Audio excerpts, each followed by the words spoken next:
Howdy Hodge, Rodfather 916. I'm going to go back in time to tell a story. Now, hopefully, it won't be too long. Back in the 70s and 80s, when I was coming up on my own, a young adult, living in San Francisco, I always had a variety of friends, black, white, Filipino, Chinese, Asian, Samoan. This is what I grew up with.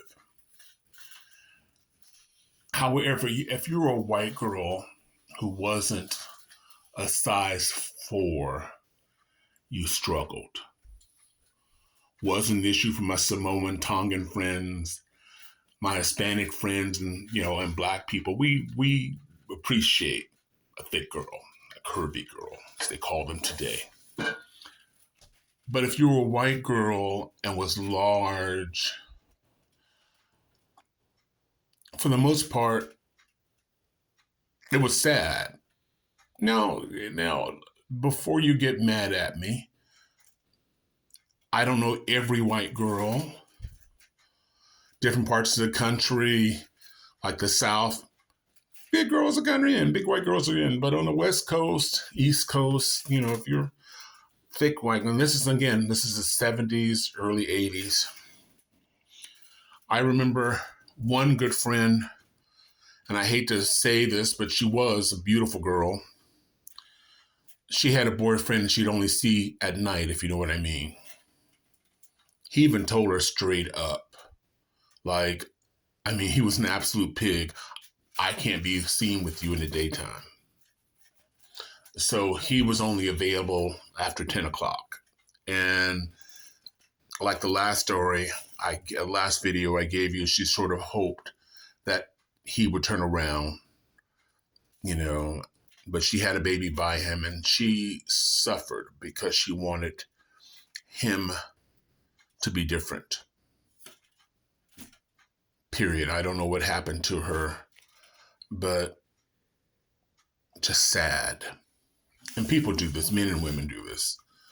Then there was this girl I worked with at a rent-a-car agency in San Francisco. A big white girl, this time from the Midwest. I think she's from Wisconsin. And she wasn't a size 4. She was more like a size 18. But she kept herself. She was impeccable. Her makeup was always on point. Her clothes that she wore, she didn't wear something that had huge flowers that you can see in space. She was trendy. And men would come to her and flock, they would talk to her because she was personable. She could talk about everything. She could talk about sports.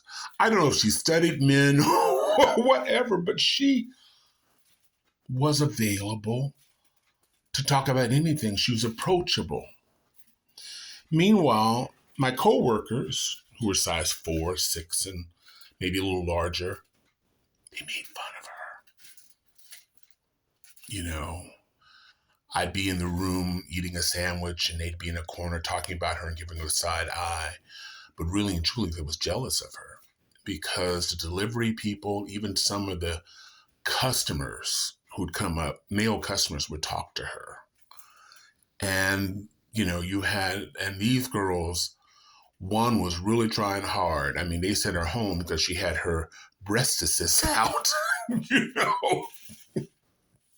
She, her uniform didn't fit, so she brought her own stuff and she wanted to put what she believed, I guess, her best assets up front. But I believe this girl was confident. Her name was Sandy. I think she's still around. She moved from Wisconsin because she moved to San Francisco because she'd always see San Francisco on TV. And San Francisco was a place she wanted to live. And it didn't matter how much it cost, she was going to make it work. And her second day there, she got the job working where we were working. And, and talking to her one day, um, she was telling me that she was engaged and this Wisconsin gotten over her.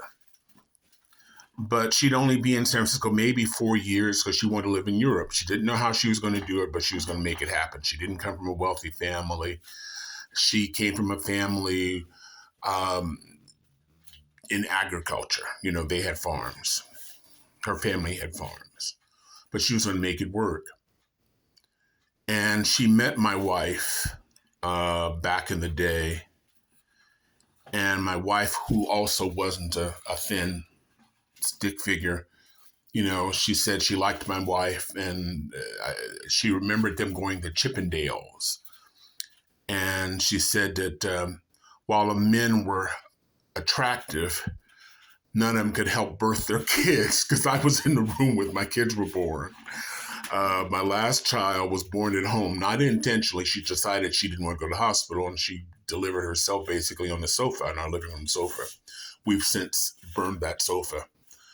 But my wife remembered her, and my wife didn't remember that many people back in the day, my former wife. And before she left, she met this guy.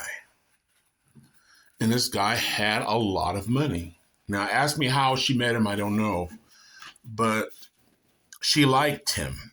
But he was Middle Eastern. And she didn't know how that was going to play in her family. You know, she had dated black men. She had dated brown men. And her family sort of did this. Middle Eastern was a stretch she thought was for her family, but she married him anyway. And the last I heard, they married and moved to Europe. There's something about confidence. There's something, somebody told me a long time, and I've said in the videos, you need to find somebody who likes you as you are right now, not what you could be. Because my friend who had the baby, I believe she'd have never been enough because he was looking for an ideal and she was trying to convert him to something else. But not Sandy. This is who I am. I'm going to look good at any size I am. I could be 500 pounds and I'm going to look good. And that's how I feel. I've always been a big man. And I figured, you know what? If you don't like me, that's fine. Somebody else will like me. I'm going to be okay. Don't worry about it. I'm not going to be crushed. And I tend to like people who are confident. You know, people will go, okay. If you don't like me, I'm good. Didn't work out. See ya. Don't settle. You're not going to get everything you want. But if you meet somebody who says, you know, you're just too thin. You'd look all right if you went to the gym. You worked out. Somebody's, you know, in the case of women, I've met some women who had breast augmentation based on a boyfriend. The boyfriend's gone now. And she's stuck with a bill. You want someone who loves you where you are right now. The way you look. The way you are.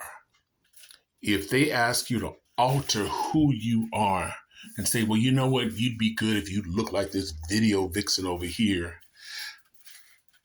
Go find it, that video vixen. Go be free. Or you find a man and says, well, you know what? I can't date nobody unless they look like The Rock. Go find The Rock. And let that be okay. This The Rodfather went 3 minutes longer than I planned to, but that's The Rodfather. Wish you love, joy, peace, and happiness. Life is short. You can choose to be unhappy, or you can choose to enjoy this moment, because time is not guaranteed. See you on the dance floor, 67 years old. Bye.